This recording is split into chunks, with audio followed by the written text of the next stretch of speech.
Hello दोस्तों, polytechnic education channel पर आप सभी लोगों का स्वागत है। जैसा कि दोस्तों आप सभी को मालूम है, पॉलिटेक्निक कॉलेज के विद्यार्थियों की एग्ज़ाम चल रही है। अभी फाइनल ईयर की, इसके बाद दोस्तों सेकेंड ईयर की, फिर फर्स्ट ईयर की एग्ज़ाम चलेगी। तो विद्यार्थी अपने एग्ज़ाम की तैयारी कर रहे हैं। तो दोस्तों आज की वीडियो में मैं मैकेनिकल ब्रांच के बेसिक मैकेनिकल इंजीनियरिंग के इम्पोर्टेंट क्वेश्चन बताने जा रहा हूँ। वीडियो पसंद आया तो लाइक कर दीजिएगा।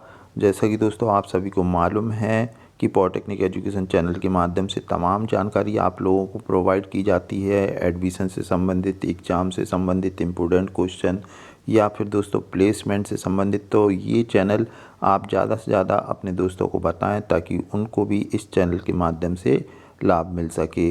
तो दोस्तों आप लोगों को मालूम है, थर्ड सेम में बेसिक मैकेनिकल इंजीनियरिंग सब्जेक्ट चलता है, जो कि मैकेनिकल ब्रांच के लिए है। काफ़ी इजी सब्जेक्ट है, लेकिन दोस्तों बिना पढ़े अगर आप जाएंगे तो पास नहीं हो पाएंगे। मैंने एक और वीडियो बनाया था fluid mechanics and hydraulic machine पे, वो आप ज़रूर देख लें। उसमें मैंने इम्पोर्टेंट क्वेश्चन दिए हैं और 2 पेपर भी हैं। तो आप पेपर भी सॉल्व कर लें तो 100% आपके अच्छे नंबर आ जाएंगे। यदि आपको fluid mechanics and hydraulic machine के इम्पोर्टेंट क्वेश्चन नहीं मिलते हैं तो आप प्ले लिस्ट में जाएँ और उसमें आप लिखेंगे AICT थर्ड सेम, तो आपको मिल जाएगा। तो दोस्तों अभी हम देख लेते हैं बेसिक मैकेनिकल इंजीनियरिंग। तो दोस्तों वीडियो शुरू करने से पहले मैं हर एक वीडियो में बोलता हूँ कि आप अपना सिलेबस उठाएं, बेसिक मैकेनिकल इंजीनियरिंग या किसी का भी, और उसमें जितने भी डायग्राम हैं, हो सकता है 8 हैं 10 हैं, उनकी अच्छे से प्रैक्टिस कर लें। सबसे पहला क्वेश्चन आपको ऑब्जेक्टिव टाइप का करना है। यदि नहीं आता है, जो भी आए तो आप वो करें, क्योंकि कुछ विद्यार्थी ये भी शिकायत कर रहे हैं कि सर ऑब्जेक्टिव टाइप के नहीं आ रहे हैं। तो मे भी हो सकता है, लेकिन जो न्यू कोर्स है AICT का, उसमें एक पहला क्वेश्चन 10 नंबर का ऑब्जेक्टिव टाइप का आता है। तो दोस्तों पहला आपको जो है नीट एंड क्लीन लिखना है, कोई भी क्वेश्चन रिपीट नहीं करना है। और ऐसे मत सोचना कि वैल्यूटर को पता नहीं चलेगा। वैल्यूटर को इसलिए पता चल जाता है क्योंकि दोस्तों जो फर्स्ट पेज रहता है, फ्रंट पेज, उस पर उसको पोस्टिंग करना होती है। तो आप जितने क्वेश्चन दिए हैं उतने ही आप अटेम्प्ट करें। ज़रूरत से ज़्यादा करेंगे तब भी आपको नंबर नहीं मिलेंगे। तो ईमानदार रहेंगे तो वैल्यूटर भी आपको ईमानदारी से अच्छे नंबर देगा। तो चलिए दोस्तों हम देख लेते हैं। दोस्तों इम्पोर्टेंट क्वेश्चन मैंने बना नहीं पाया, लेकिन आपको लास्ट ईयर का जो पेपर है वो मैं आप लोगों के बीच में ज़रूर शेयर कर रहा हूँ।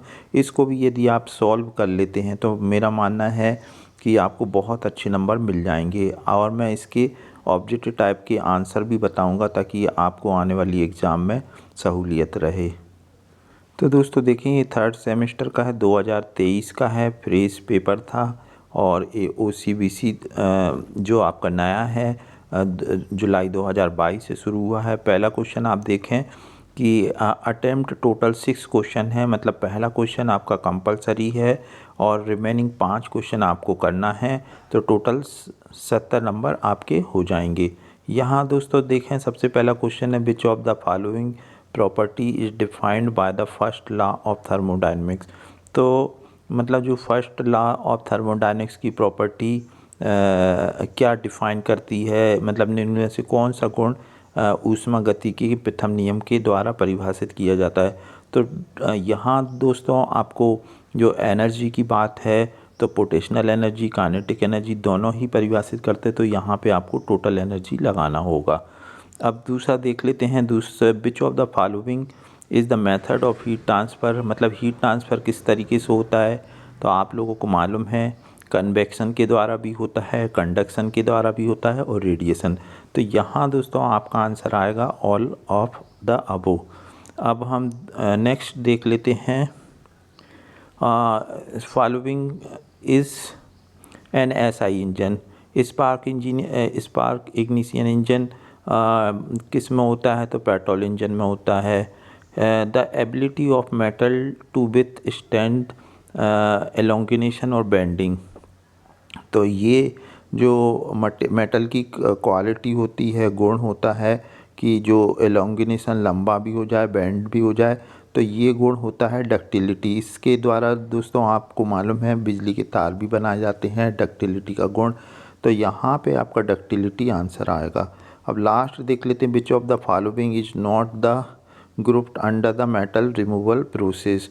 तो दोस्तों इनमें से 4 प्रोसेस है, इसमें से एक मेटल रिमूवल प्रोसेस नहीं है। बोरिंग से मेटल रिमूवर होता है, मिलिंग से भी होता है, और ये थंबलिंग से होता है। रोलिंग से क्या है दोस्तों, किसी भी मेटल को कॉम्पैक्ट किया जाता है, उसको पतला किया जाता है और उसकी लंबाई बढ़ जाती है, जैसे चादर वगैरह बनाए जाते हैं, सीट, तो उसके लिए। तो आपका इसमें आंसर हो जाएगा 5th में रोलिंग। अब देखें दोस्तों, what do you mean by the heat pump, sorry. तो आप 2 नंबर का हीट पंप का आप डायग्राम बनाएं, उसे क्या समझते हैं। देखो बहुत सिंपल चीज़ें हैं। Write down the statement of Kelvin Planck और ये क्लासियस का। तो ये 4 नंबर का है। तो दोस्तों ये आप लोग जैसा डेफिनेशन है, इसकी स्टेटमेंट है, वैसा ही लिखें, आप मन से कुछ नहीं लिखें। लेकिन इसके जो डायग्राम है उसको आप बनाना सीख लें, और डायग्राम अगर आप बना देंगे, स्टेटमेंट थोड़ा सा आगे पीछे भी करेंगे तो आपको नंबर मिल जाएंगे। अगर आपने स्टेटमेंट लिखा और डायग्राम नहीं बनाया और स्टेटमेंट टीचर पढ़ता है, अगर आगे पीछे होगा तो आपको नंबर मतलब जितने मिलना चाहिए उतने नहीं मिलेंगे। डिफाइन द फॉलोइंग, ये प्रोसेस, स्टेट, साइकिल, तो इनके भी डायग्राम आप बना लें। प्रोसेस क्या होती है, स्टेट क्या होती है, साइकिल क्या, पीबी डायग्राम के द्वारा आप बना सकते हैं। अब हम देखते हैं what is the conversion of heat. अब हीट का मतलब कन्वर्सन कैसे होता है, ऊष्मा मतलब जो है, तो उसका एग्ज़ाम्पल देना है। यहाँ दोस्तों ये प्रॉब्लम दे रखी है, जो कि आपसे यदि बनती है तो अच्छा है, अगर नहीं बनती है तो इसको आप छोड़ भी सकते हैं।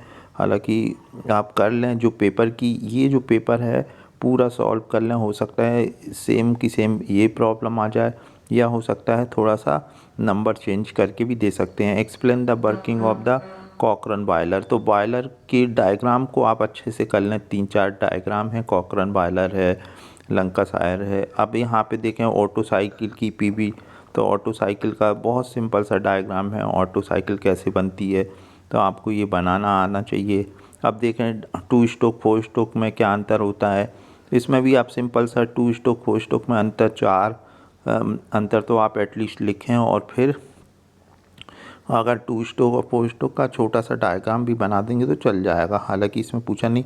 Explain the working of impulse turbine with diagram. आप देखें ना, इम्पल्स टरबाइन का आपको डायग्राम बनाना है, तो आप इसको बनाएं। इम्पल्स टरबाइन में कौन सा आता है, पेल्टन आता है। Classify the engineering material. अब इंजीनियरिंग मटेरियल को क्लासीफाई करना है। यहाँ पे रोलिंग, फोर्जिंग प्रोसेस है। What is the welding process. तो ये दोस्तों आप इनको अच्छे से कर लें, बहुत सिंपल से हैं, और निश्चित तौर से ये पूरा पेपर करेंगे तो आपका आसानी से पास हो जाएंगे। व्हाट इज़ द फंक्शन, और इवन दोस्तों पास नहीं, अच्छे नंबर भी आ जाएंगे। Function of lathe machine. Lathe machine के क्या कार्य होते हैं। Advantage of milling machine. What is the difference between shaper and planer. 6 number में पूछ लिया अंतर। Explain the zeroth law. और open system, close system, isolated system क्या होता है। Working of thermal power plant. तो थर्मल पावर प्लांट का आपको डायग्राम आना चाहिए, मतलब और what is the function of boiler. Compare between the fire boiler, water tube boiler. Right down the working of diesel. तो ये बहुत सिंपल सा पेपर आया था, आप इसका चाहें तो स्क्रीनशॉट ले लें पहले पेज से। तो दोस्तों ये पेपर आप सॉल्व कर लेंगे तो निश्चित तौर पे आपको काफ़ी अच्छे नंबर मिल जाएंगे। यहाँ दोस्तों मैं आपको बता देता हूँ, इस तरीके से आप स्क्रीनशॉट ले लें। ये पहला पेज है, फिर ये दूसरा है, ये फिर तीसरा है, और ये एक लास्ट पेज है। और इनको आप सॉल्व कर लें दोस्तों, निश्चित तौर पे आप अच्छे नंबर भी आ सकते हैं और आप पास भी हो जाएंगे। मैंने जो फंडा बताया है, डायग्राम, फार्मूले और ब्लॉक डायग्राम, ये चीज़ें ज़रूर आप बनाएं। राइटिंग थोड़ी अच्छी करें, और क्वेश्चन का जो भी नंबर है, जैसे क्वेश्चन नंबर आप 2 कर रहे हैं तो अगर ए वाला कर रहे हैं तो ए लिखें, और इसमें आप इस तरीके से कर दें। तो ये उसको वैल्यूटर को पता चल जाएगा कि आपने ये वाला क्वेश्चन किया है। अगर आपने क्वेश्चन नंबर 2B करा है तो आप क्वेश्चन नंबर 2B भी डालें और इसको इस तरीके से कर दें। आप चाहें तो हेडलाइन के लिए ब्लैक पेन का यूज कर सकते हैं। और रही बात डायग्राम की, तो डायग्राम यदि आप पेन से बनाना चाहते हैं, आपको लगता है कोई गलती होने की संभावना कम है, नहीं है, तब आप पेन से बनाएं, नहीं तो आप पेंसिल से बना लें, क्योंकि एग्ज़ाम में फिर आपका टाइम जाया होगा यदि डायग्राम आपसे गलत बन गया। तो दोस्तों वीडियो अच्छा लगा हो तो इसे लाइक करें, अपने दोस्तों के साथ शेयर करें। Thanks for watching.